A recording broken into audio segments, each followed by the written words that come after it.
Good morning, good morning. I wonder if these earrings are too much wait, let's see. Yeah, I don't know if I like this. Good morning, good morning. Welcome, welcome. Hi, Strive for Balance. And let me see. I can't see. Hi, Ben Brujo. Rudy Hami, welcome, welcome. Hi, Stella and Lara, good to see you. Are these earrings too much with this shirt, is my question. Because the shirt is blue, but the earrings are a different color blue. But yeah, so inquiring minds want to know. I am lighting my present birth date candle. This is from the birth date company. It's the Tarot Trio. And this is the present one. So helping us stay present as we do the readings today for the Astro Oracle. Yes, I think that's a really important message for us. Yes, yes. I'm so excited. I'm going to be using the Oracle of the Mythic Heroes. This Oracle deck is amazing. And I feel like it's also a teaching tool in addition to a divinatory tool, because you'll learn so much about the different mythological figures that you can translate into the astrology. Yes, yes, to help you get a better understanding of the archetypes. And Leteo Wong is the creator of the deck. I hope I said the name right. I'm going to have Leteo on my program. Yes, I am. And it's illustrated by Rosang Zuali and Anjan Guo. So hopefully I'm saying these names right. I'm probably not. And yeah. And I have a quote from Gal Sasson. He's an amazing astrologer. Leteo reminds us of the deeply rooted coupling of astrology and ancient Greek Roman mythology. Yes, yes. I mean, this deck is amazing. I just started using it, and every card I pull for myself and for my clients has been so on point. Like, on point to the point, it's like I was shooketh. Like, I really needed to hear the message. Yes, yes. Okay, let's see. Welcome, everyone. Hi, Simeon. Hi, everyone. Oh, they're like moons. Yes. Oh, thank you. Okay. Hi, Tarot Love. Oh, thank you, Lara. Okay.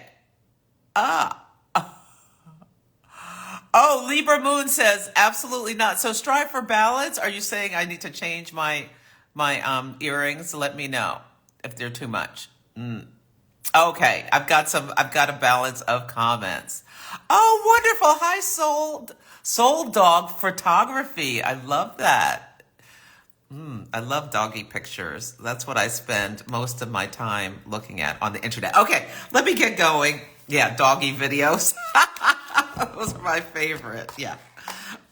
I love flat-faced dogs. Okay, so this is Celeste of Astrology by Celeste. This is the Astro and the Oracle program, where I'm going to talk a little bit about the astrology and then pull cards for oracle guidance. And you're going to listen for your sun card, your moon card, and your rising card to give you a 3-card reading for something to think about and how we navigate. And we're going to do new moon in Taurus readings. I am so delighted that this new moon in Taurus has happened yesterday, because eclipse season was just too much for me, because I was zingzonged all over my chart.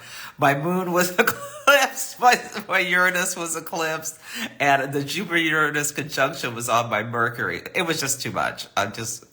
So I'm so glad. And Mercury retrograde, oh my God.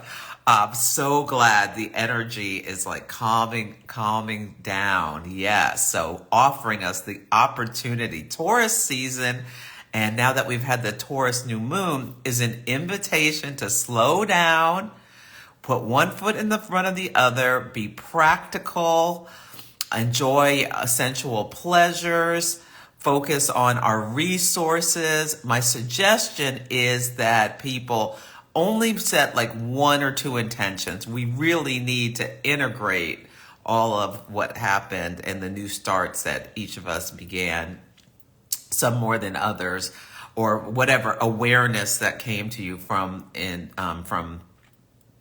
eclipse season. And pretty much everybody was touched by the eclipse in some way because it was in the sign of Aries, so impacting all of the cardinal signs, especially in those middle degrees.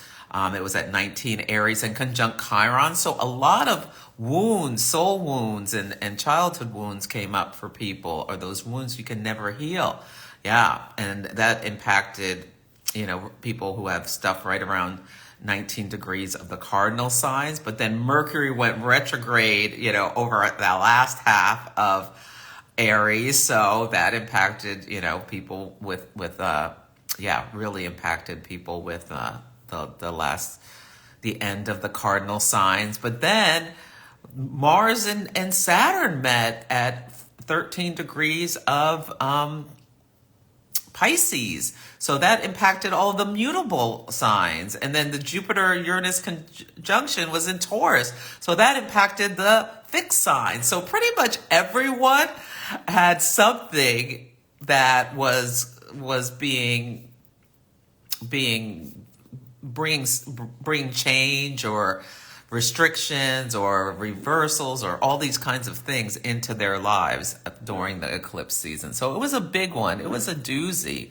Oh, hi, Ziggy. So good to see you. Yeah, the eclipse season did not come to play. No, it did not. Tarot, love, and magic. Yeah, and it was also, there were some beautiful things. Oh, they're perfect. Okay, thank you, Strive for Balance. Okay, good. So I've got people like the earrings. Okay, sometimes I need fashion consultations. Yeah. But anyway, it was so interesting watching the fashion from the Met Ball, because the Met Ball happened yesterday or Monday, and the theme was about Sleeping Beauty, and Tasha of Agent of Pluto reminded me about how it was, so the theme was so related to Pluto and Aquarius. If you can go read about it, it was about a couple who were like aristocratic in their comfortable home, and the mob was coming to their door. So really that the theory of the feeling of like French Revolution kind of imagery came up in the Sleeping Beauty.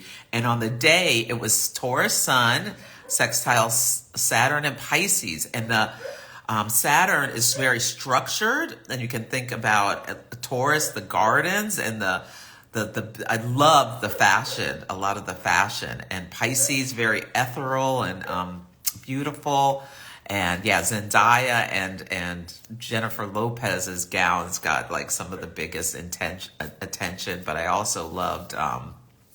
I love what Mindy Kaling was wearing, and just this, it was so beautiful. Like some years, I don't really jive with that fashion, but that was really beautiful. Yeah. And there's so much going on in the collective. I'm just not in the mood to talk about the tough stuff that's going on. You can listen to the Celestial Insights podcast for my thoughts on, the big stories about what's going on college campuses, as well as, the war, and weather stuff. Oh my God, there's so many weather stuff. But I want to use all this time to pull cards. Yes, I do. Yeah. Okay. Hi, Imaginary Restaurant. Yeah. Oh, you're just learning astrology. Okay. And you're a Leo, a Virgo. So Leo Sun, Virgo Moon, and Scorpio Rising. So I bet you really felt this Jupiter-Uranus conjunction. Jupiter expands, it educates, and Uranus awakens us to how we want to do things, as well as can bring in surprises. Hopefully you had nothing but happy surprises with this Jupiter-Uranus conjunction. Okay. Yes. Okay. So, and it's really lovely that Venus is on her throne in Taurus, and Mars is in Aries, so we can take actions Mars is action, but we want to be really focused and limited on the actions we take because we want them to be actions that are sustainable, to build and bring abundance to us, whether it's giving yourself more time to relax or more money to do what you want, go on vacation, have your whatever things you want. Yeah, resources, time, money, rest to be more healthy. All these kinds of things can be things you're thinking about, setting intentions about. My only intention I set this month is I want to make sure I stretch every day. Yes, it is. Yeah, so because Taurus rules health and wealth. So the earth signs are associated with health and wealth. So for my health, I have neck stuff as a Taurus sun. I want to make sure I stretch every single day. Yeah, I'm keeping it simple. Okay, let me get going with these cards. Yes. Yeah, what else? What other announcements? Oh, I know I have an announcement. Okay, the birthday candle company, I'm an affiliate. They make these beautiful books too. And they're having 20% off for Mother's Day. So if you just grab my link in bio and you're interested, you get 20% off. Of course, you can always come for a reading if there's anything you would like to talk about. Oh, good morning, Veronica. Oh, strive for balance. The Jupiter-Uranus conjunction is on your South Node, finding new ways to heal health stuff and mental health. Yes, that is so important because the South Node can speak to what's comfortable and some of our defaults. And like I can imagine with Uranus on your South Node, that's kind of like can kind of shake you a bit and make you really feel concerned about security and safety, whether it's financial security or housing security. And Jupiter-Uranus on your South Node can probably magnify. Jupiter can just make everything bigger, really bringing to your attention that that South Node in Taurus about, what are you holding on too tightly to? And like, how can you move to your North Node in Scorpio, being open to change and like wearing the world more loosely, I think is a message for you with that happening on your South Node. That I bet is really intense, really, really intense. Yeah. Okay, let's see. Yeah, and I did a workshop on Sunday for the new moon, and you can grab the recording if you want. Go to the link in bio and you can purchase the recording if you want some more tips about learning what that may mean for you, as well as diving deeper into that new moon. And then you can see me do hot take chart readings for people who attended. Okay. Oh, sluggish. Oh, a nail in your tire. Oh no, I wonder if that... So on Monday, Mercury, which rules cars and transportation, met Chiron. And so either a couple of days before, and it's still waning the energy. So car problems were just so on point. Yeah. And let's see. Oh, yes. Thank you for the words about, hi Anna, about my stretching. Yes, my body, I really need to be watching that. Yeah, I take Pilates to help too. Okay, let's get going with these cards. Okay, we're doing the Oracle of Mythic Heroes, and we're going to start with Aries, because I tried to start with Pisces, but it just didn't work. Okay. That was a one and done. I'm a creature of routine, being a Taurus. Okay. Ooh. So for Aries, Destiny, Oedipus, and this, and it says Pisces. Ooh. So Oedipus, what an interesting one for Aries. So Oedipus who was destined to kill his father and marry his mother. I love the myth of, I love mythology so much. And destiny. And with the North Node being in Aries and this eclipse in the sign of Aries, there is a call for you to meet your destiny. The North Node is in your sign, whether it's your sun, moon, or rising. Only once every 19 years it spends, the nodal is about 18, 19 years. The nodal journey moves backwards. The nodes move backwards through the zodiac, and they spend about a year and a half in each sign. And the North Node is an amplifier, so amplifying whatever house we all have Aries in, and if you have planets there. And let me read this. Ooh, let's see. I'm so interested to see what this says about Oedipus. Okay. Oh, let's see.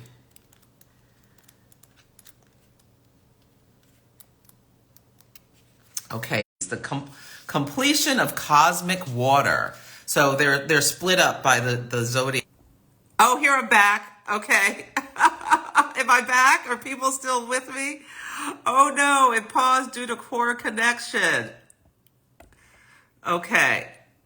Yeah, am I back?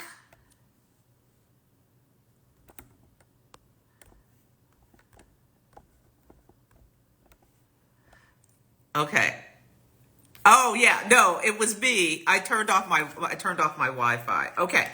The first card, Aries, is Destiny, Oedipus. And I love how the book is separated out into the different zodiac constellations. And the heroes of Pisces, the completion of cosmic water. And so this is in the Pisces constellation. So Destiny, this is Oedipus. Pluto, it's the second decan of Pisces, which is March 1st through 10th, adventurine. And then it says, in the second decan of Pisces, we're encountering the next dimension of the mutable and vigilant form of water element, which is embodied in the mythical figure of Oedipus, the tragic king of Thebes, who unwittingly killed his father and married his mother, fulfilling his own destiny. And then it tells you all about the myth. Yeah, the Oracle of Delphi told King Laius of Thebes, any son you have will grow up one day to kill you. And so to his horror, after his wife had a son, he decided to try to cheat the fates and escape his destiny, and he ordered that the baby be abandoned in the wilderness. The royal guard who was tasked with this grim duty was unable to carry it out. He should have got Christy Nome to do it. She would have had no problem. Okay, I shouldn't say that. Anyway, but I can't help myself sometimes. That's my Aries moon. Anyway, so because he had sympathy for the poor child. Instead, he gave it to a passing shepherd, ordering him to carry the baby far away. And the shepherd took the baby to Crete. Anyway, long story short, the baby was Oedipus and grew up and he fulfilled. He went and he didn't know it was his father, but he killed his father and married his mother. Anyway, and it gives you like really beautiful detail on the myth. But the teaching is Oedipus's life journey has been adapted into many plays because of the twists and turns. It was a tragic energy, but what is the moral behind the myth? You see, Oedipus listened to the Oracle of Delphi and left his home. Oh yeah, and he solved all these riddles and stuff. It says, the Oedipus card tends to show up when I counsel clients who are experiencing grief and loss, especially if they're dealing with the death of a loved one. The first and the biggest hurdle for such clients is the denial of loss, which could lead to guilt and anger. Yes. If when you get this called, you're being called to accept limitations of life, the boundary of personal will, and the confines of destiny. You can try to fix the imperfections and do everything in your power to steer your life, but you cannot always fully control your destiny. By learning to accept what you cannot change and what you can, this can be really helpful. I think this is a really wonderful card for Aries because the eclipse was conjunct Chiron. And so for a lot of Aries, maybe was stuff that came up that brought some anger about, your childhood stuff or things you wish, wouldn't life have been better if I had the parent that blah-de-blah-de-blah-de, that wasn't this, that, or the other. I think this is a call to think about the parent relationship and just look at it differently. Seeing life from a different perspective. You need to understand that everything is working under cosmic law, despite what it seems like on the surface, and nurture a conscious and objective mindset. What seems to be limiting may be a blessing in disguise. Very interesting card for Aries. Yes, very beautiful. Okay, surrendering. Yes. Okay. Yes. Oh, you have an Aries and have twins with Aries moon. The snark is real. Oh, Angelisa. The Oracle of the Mythic Heroes by Lateo Wong. I'm going to post a link with the picture of the cards and the link to get the deck. It's also on my Amazon storefront. Yeah. If you choose to get it there. And look it on the back that they have like the constellations. It's really beautiful. Okay. Let's see for Taurus. Ooh, Taurus is Daedalus. Virgo, focus. Oh, Daedalus was he an architect? Well, we will find out. Yeah. Okay, so this is card number 18. Let me see. Let me see. The heroes of Virgo are the completion of cosmic Earth. So Mercury. Okay. Oh, this is right, the Minotaur story. Okay, in the third decan of Virgo, we are encountered with the first dimension, a mutable and organized form of earth element, which is embodied in the mythical figure of Daedalus, the skillful architect and master craftsman who built the labyrinth for King Minos and his Minotaur. Ooh, I love the story of the Minotaur, yeah. He was inventive. He was so inventive. So think about, Taurus, about how you can be inventive. This is your season.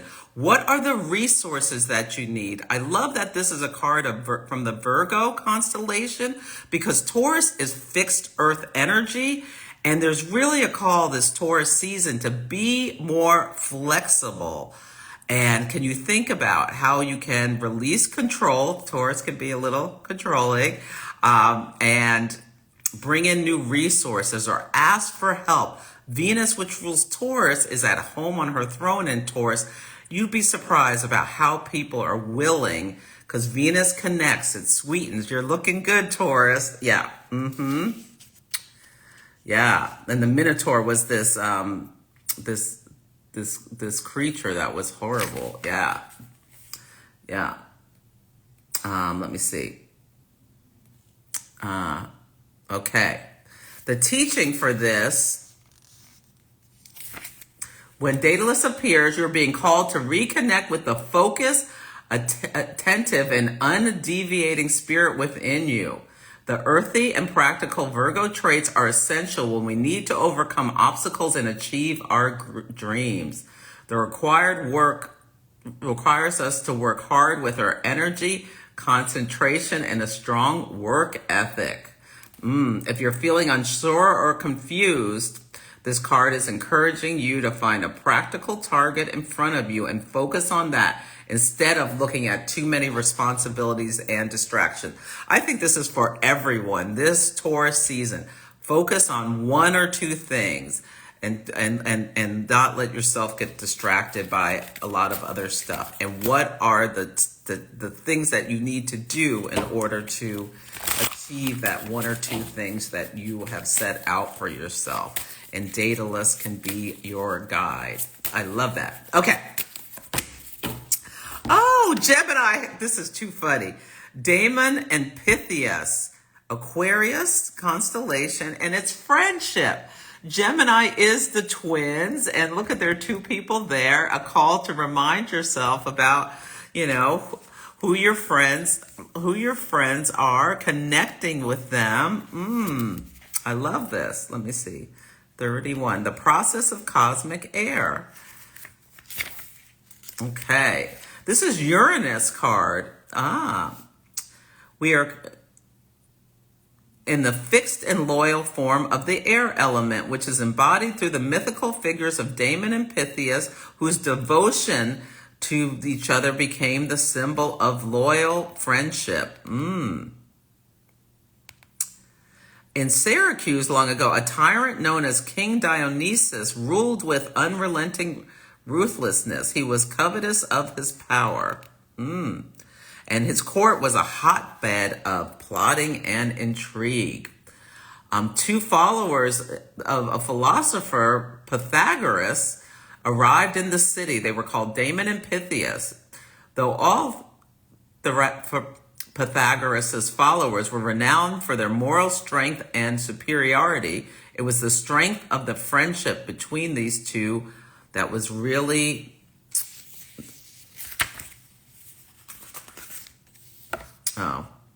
the strength of these two that was remarkable. Anyway, the teaching is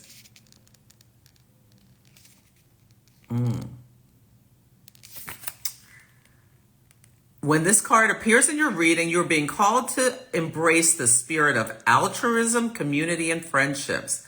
The appearance of this card is a hint that you must balance your ego-centered self and the impersonal dedication to community and the greater good. Selfless contributions, humanitarian activities, and a supportive approach for others might be needed in your situation.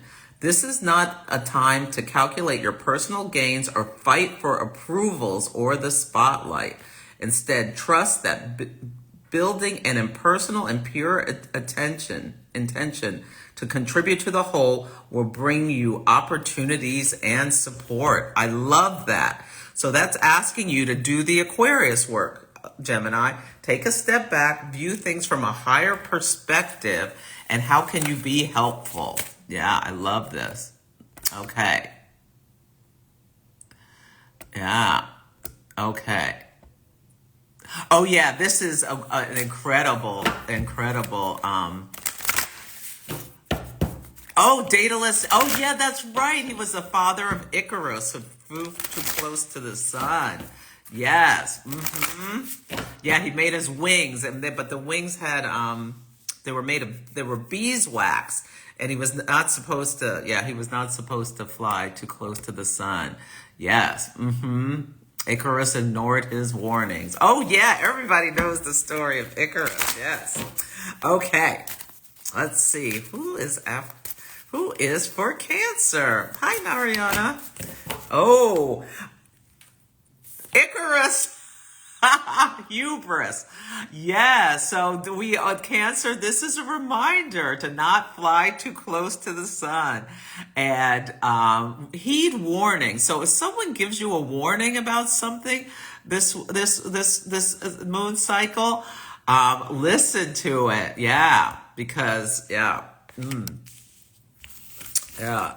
And that's Sagittarius it's in the Sagittarius constellation.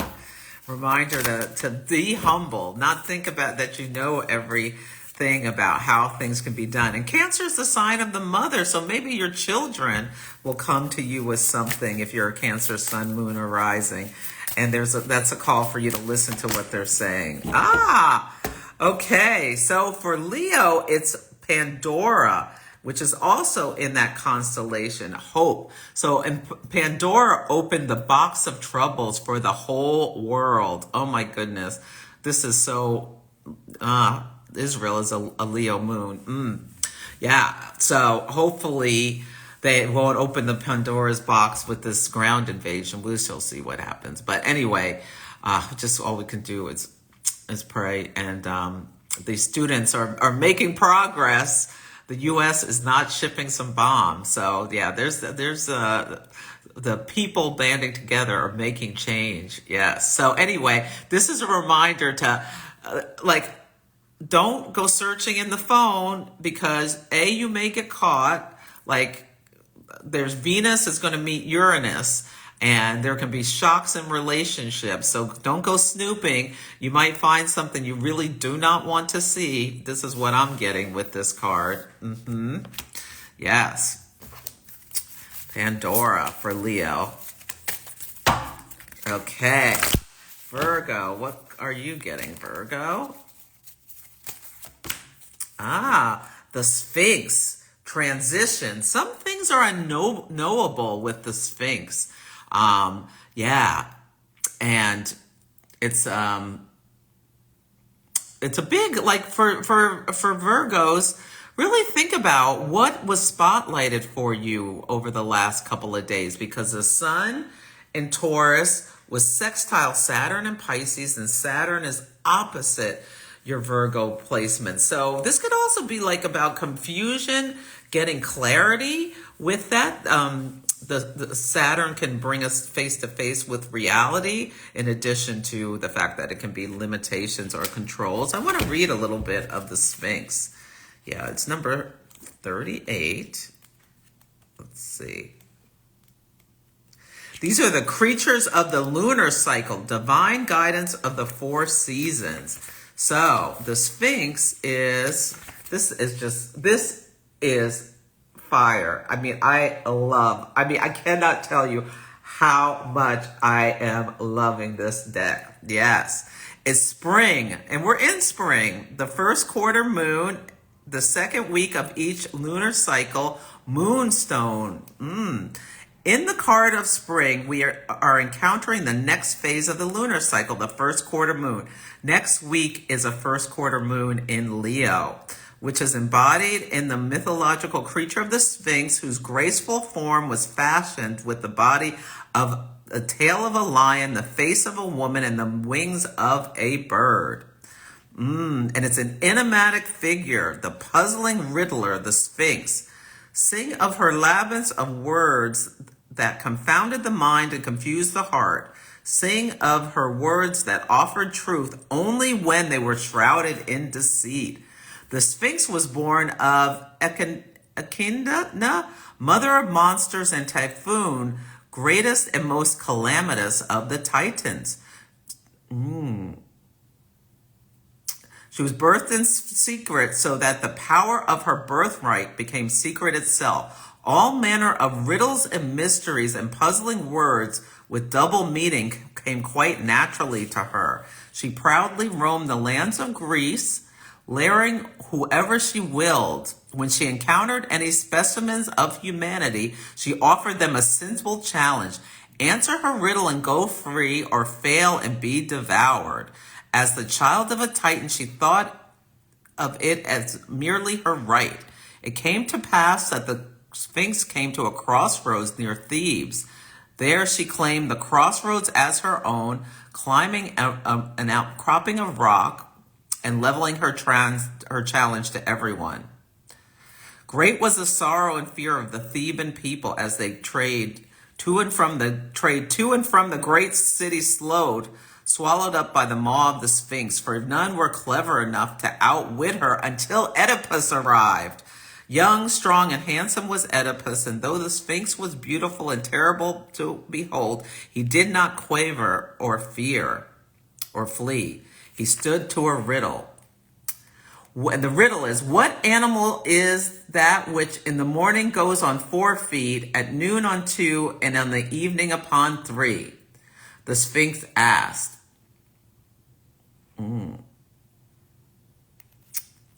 Man is the answer. Man is who in the morning crawls on all fours, man who walks tall and proud upon 2 feet at the noon of his life, and who in the evening of his twilight hobbles with the aid of a stick, and thus goes on 3.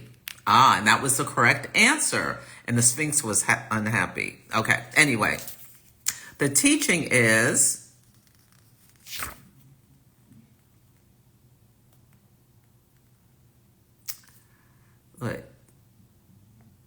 like perhaps you're in a transition phase, and it's about the best way to deal with this situation is to cultivate curiosity, ask plenty of questions, and gain many different perspectives. You might not be able to figure out everything this right yet, but through collecting information and learning about what you don't know, you will feel more confident. Continue to nurture seeds that you've planted. If the soil is too dry, water it. If there's not enough light, move the pot indoors. These small, simple adjustments and learning moments are what you need. There could be some mental discomfort and feeling a bit out of control, but know that you're right on the right path and to trust the universe. So this is like if you're in a transition, ask more questions. For Virgo, this should be pretty easy. Yes, it should be to gather the information. Yeah, the Sphinx. Hi, Joni. Yeah, the Sphinx is for, I didn't miss Aquarius. I'm only on Virgo. Yeah.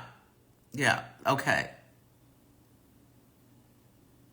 Oh, you didn't get a notification. That's too bad. Okay. Let me keep going. Yeah, so the Sphinx for Virgo. Okay, let's see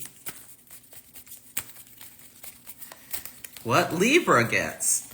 Libra is Paris. Indecision. Paris, who essentially started the Trojan War, the Trojan War after he was given Helen of Troy by Aphrodite. Indecision. And what a great card for Libra, because one of the shadows of Libra energy is being indecisive. So, and this is a Gemini in the Gemini constellation. Let me read just a little bit of this. Paris was the prince of Troy who chose Aphrodite in the myth known as the Judgment of Paris, which led to the 10-year war.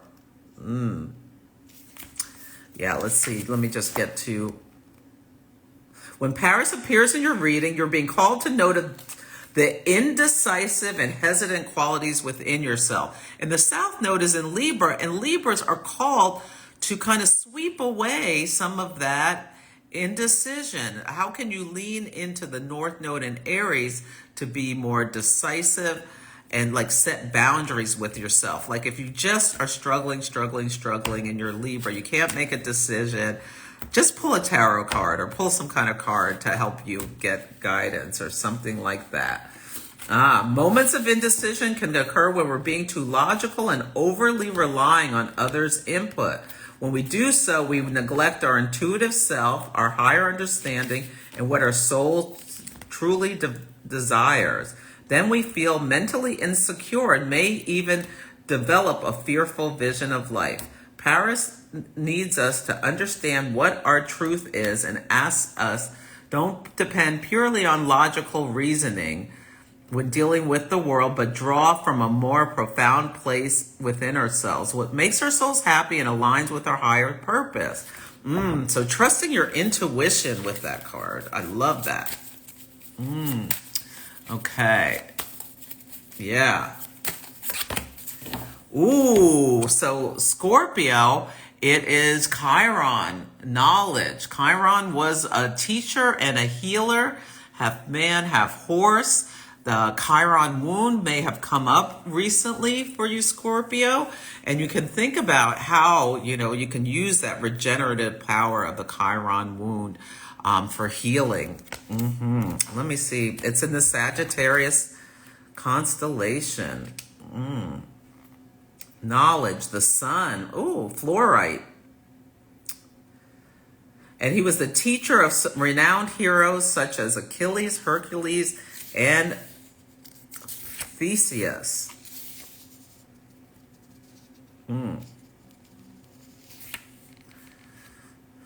When it appears in a reading, you are being called to further your studies and expand your knowledge through education, apprenticeship, or additional experience.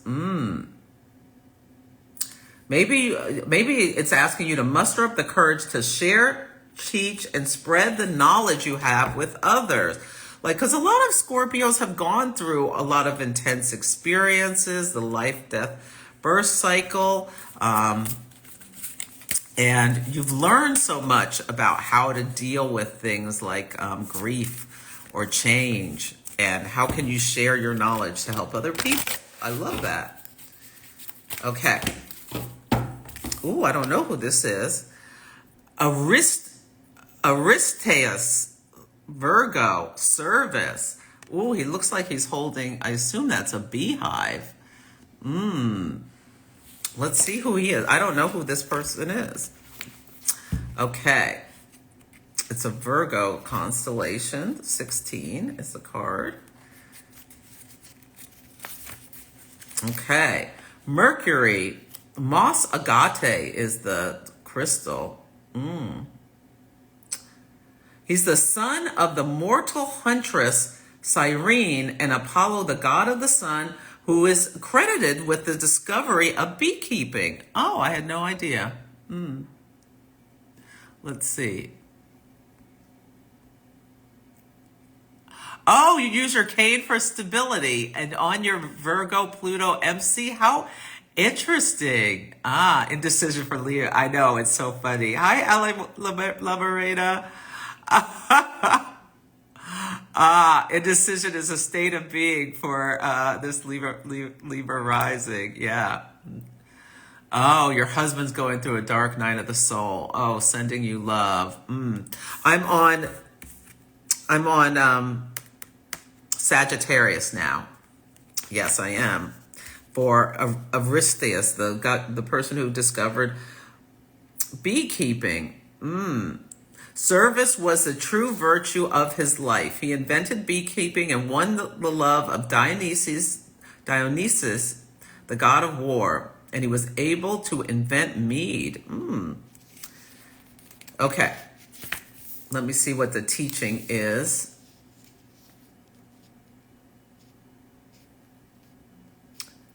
His service-oriented life benefited humanity with many indispensable and useful skills, such as beekeeping and cheese making. He taught us that service is the initial step of reward. When this appears in your reading, the universe is calling you to focus on the daily service you are providing to the community in your environment, even though it could seem mundane and unremarkable in your own eyes. The service will become better once you accumulate enough knowledge and experience. To do so, you must be willing to start offering it. So there's someone watching this who's saying, I don't know enough, and hesitating from following their soul's purpose to do what they are called to do, whether it's to be an astrologer or a tarot reader or whatever, or whatever you do with your life, a teacher, what have you. You're being called to start doing the work. Yeah, plant the seeds today, and the universe will guarantee that you will harvest more succulent fruit after consistent efforts and care. You got to do it. Just start. Or if you're a writer but don't want to think it's not good enough or whatever, just start and do the practice and the diligence, and consider what you're doing as a service to others. I think that maybe changing your mind frame and to get started. I love that. Okay. Capricorn. Deianira, Cancer constellation. Insecurity. I don't know who this is either. Deianira. So we have to read this. 11.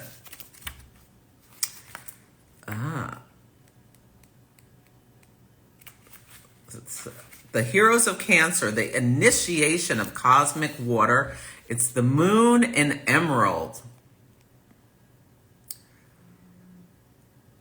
Oh, no, sorry. I'm on the wrong card. Jesus. Okay, sorry. This is a Pluto and lapis lazuli.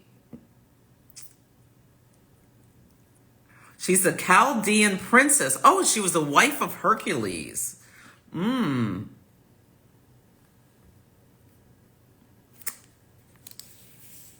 Okay. Let's see. There's a lot here, so I will just read what. Oh, she killed her true love. She killed Hercules. Oh my goodness. Okay. When she appears in your reading, you are being called to notice the hidden insecurities that might be causing negative impacts on your life. It is time to understand that insecurity is not a phenomenon, but a habit. At first glance, this card seems to be pointing to a painful memory of dealing with an unreliable person or situation, but if you look deeper, you'll find it is questioning you on if you have accepted your insecurities, encourages you to transform them and empower yourself and truly value your own worth. Once we understand our limitless strength and our importance on a deeper level, we can shed the shackles of insecurity that have been holding us back. Yeah, this could be like with Venus coming to meet Uranus. So Venus first is going to sextile Saturn and Pisces, and this will give you an opportunity to come face to face with some of your own limitations and how you cause hardship to yourself, and then meet Uranus and awakening you and helping to make change. And this for Capricorn. Capricorn can be cynical and a little bit pessimistic on the shadow side. So if you were betrayed in the past, are you keeping those insecurities and going and just expecting the worst from your current partner, or if you're single, not wanting to engage with someone else because you feel like that history will repeat itself? But remember, every time you engage in a new relationship, you have the opportunity to do things differently, and you can set intentions to call in a love that is going to bring healing and not betrayal. I love that. Okay. Oh, you're a Capricorn moon. Yeah. Okay. Yes. Yeah. So think about that. That's some good stuff to think about. Yeah. Okay. Let's see. Who is next? Aquarius. Ooh, Midas. Greed. Midas, King Midas, everything he touched turned to gold, and he asked for that. But then he touched his daughter, and she turned to gold, and it was awful. Yeah, this is a Taurus card, and we're in Taurus season. A reminder to, like, what are you really valuing? Are you putting too much emphasis on the material things, on money, on trying to keep up with the Joneses? True abundance comes in different forms. Like I was doing the Astrology Hub guide for this month, and I was at the intention setting ceremony last night. It was just beautiful. And Amanda had asked everyone, what was the question? It was a question about, like, what brings you the most joy, I believe was the question, or I think that was the question. And one of the themes was that none of the things that people put in or what makes you feel the most balanced and relaxed. I can't remember the exact question, but it was really about what true abundance is. And all the things people put in had nothing, cost nothing. Like whether it was walking in nature, or rubbing your feet through the grass, or being with the ones you love, and all of this kind of stuff. The things that bring the true value in life are free. Oh, thank you. Oh, Christopher Rensham said the same about what, Teresa?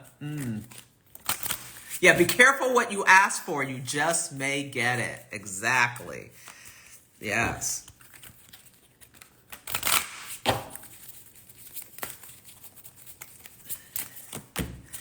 Okay. Ooh, Ariadne. This is for Pisces. Ariadne, Gemini's constellation, Curiosity. There's something about a spider with Ariadne. I have to read it. Yeah, curiosity. Number 7. The heroes are Gemini, the completion of cosmic air. So this is Mercury and Tiger's Eye. A tiger's eye is a crystal of abundance. She's the mythical figure of Princess Ariadne of Crete, who fell in love with Theseus and helped him with his quest to slay the Minotaur. Oh yeah, I love the story of Theseus. Okay. She was beautiful, kind, and quick-witted. Yeah, and she went to the workshop of Daedalus, who was the card for Taurus. And he explained many things to her, like how birds fly and how to measure and plan her approach. And she needed to only cut a plank of wood once when she was creating her stuff. He taught her how to solve riddles. And she helped Theseus slay the Minotaur, a fierce creature of King Minos in Crete. Yeah. Okay, let's see. What does this mean? When Ariadne appears in your reading, you're being called to discover the inquisitive, unassuming, and resourceful spirit in you, Pisces. About having a non-judgmental and welcoming attitude towards everyone's ideas, stories, and perspective. The issue at hand might need you to gather more information, be curious, and respect that the facts that everyone has a unique angle and nothing in the world is only either right or wrong. To achieve this, have open communication, ask questions with a genuine desire to learn and understand more about their point of view. Remember, efficient communication is two-sided. So it's a reminder. So Pisces, think about how you can do active listening with your partners, your boss, your employees, your friends, your children, your pets, everyone, your neighbors. Active listening. Try to really listen to their point of view and not come up within your mind of what you think they're saying. Okay. Let's see. These were wonderful. Yeah. Okay, so Anna knows very little about mythology. So Anna, you might want to get this deck. It is absolutely fire. The Oracle of Mythic Heroes. I'm going to put a link in the yeah, it's a really incredible. And I've learned some stuff, 3 of these, I think 2 or 3 of these, I didn't know who they were. Yeah, so it's really, really, really, yeah, Cosmos and Psyche. I have that book on my bookshelf. I have to read it. I haven't started yet. Yeah, it can really, I'm glad people really enjoyed that. Oh, you slept really well last night, Savantra, with the new moon in Taurus. Yes. Oh, good. I'm glad you liked the messages. Yeah, I think this is just incredible. And so for each, you learn about what constellation it's in, about the different decans, about the planetary rulers. You get the myth in detail, as well as the teaching, where Mateo talks about clients and when he pulled the card with clients and what the teaching is for receiving this card. I am in love with this deck. Okay, I hope everyone has a wonderful day. You can come for a reading if you want me to pull one for you, or yeah, do an Ask Me Anything, or get the recording for the new moon workshop that I had on Sunday for learning how to really maximize this beautiful, abundant new moon in Taurus that is just could be really, really lovely. As long as we stay grounded, lean into the Venusian energy rather than that. Use the Mars and Aries for being setting clear boundaries and taking decisive actions, but keeping yourself focused on like 1 or 2 things is, I think, the best way to use this moon cycle. Okay, take good care. I will be back on Friday with the tarot lady, Teresa Reed. We're going to talk about Jupiter in Gemini. Have a beautiful day. Thanks for coming.